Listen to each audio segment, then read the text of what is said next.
ટેકાના ભાવે મગફળી ખરીદીને લઈને એક મહત્વની બેઠક.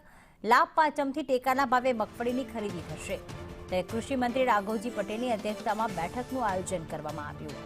બેઠકમાં કૃષિ વિભાગના અધિક મુખ્ય સચિવ પણ હાજર છે. કપાસ ખરીદીને થયેલા વિવાદ સંદર્ભે પડદામાં સમીક્ષા કરવામાં આવી રહી છે. હિરેન અમારી સાથે ફોનલાઈન પર જોડાઈ ગયા છે. હિરેન, જે પ્રમાણે કપાસની ખરીદીમાં વિવાદ થયો, એવું વિવાદ અને રજીસ્ટ્રેશનની સમસ્યા મગફળી ખરીદીમાં ન આવે તે મુદ્દે આ બેઠક કેટલા વાગે મળશે? કોણ કોણ હાજર રહેશે? કૃષિ મંત્રી રાઘવજી પટેલની અધ્યક્ષતામાં આ બેઠક અત્યારે ચાલી રહી છે. ટેકાના ભાવે મગફળી ખરીદીની જે જાહેરાત કરવામાં આવી છે એમાં નોડલ એજન્સી અને ખેડૂતો પાસેથી કેટલી મગફળી ખરીદવી, આ બે વિષયોની આખરીકરણ બાકી હોવાના કારણે આ બેઠક મળી રહી છે.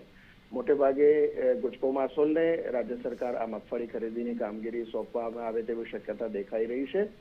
મૂળ વિષય, ભારત સરકારે જે જથ્થો ખરીદવા માટેની મંજૂરી આપી છે એની સામે ગુજરાતમાં આ વખતે મગફળીનું વાવેતર વધુ હોવાના કારણે પ્રોડક્શન પણ વધુ થશે, તો ખેડૂતો પાસેથી વધુ મગફળી ખરીદવી તે પ્રશ્ન છે અને એના માટે ભારત સરકાર પાસે વધુ મગફળી ખરીદવાની મંજૂરી પણ માંગવામાં આવી છે. જો કે હજી સુધી એ મંજૂરી આપવામાં નથી આવી, તો જે મંજૂરી છે એમાં ખેડૂતો પાસેથી કેટલી મગફળી ખરીદવી એ વિષયની ચર્ચા ચાલી રહી છે. આ ઉપરાંત કપાસના ભાવે, કપાસની જે ખરીદી બોટાદ એપીએમસીમાં વિષય થયું છે એને લઈને પણ કૃષિ વિભાગે સતર્કતા દાખવી છે અને ખેડૂતોને કોઈ અન્યાય ન થાય તે વિષયમાં સમીક્ષા કરાઈ રહી છે.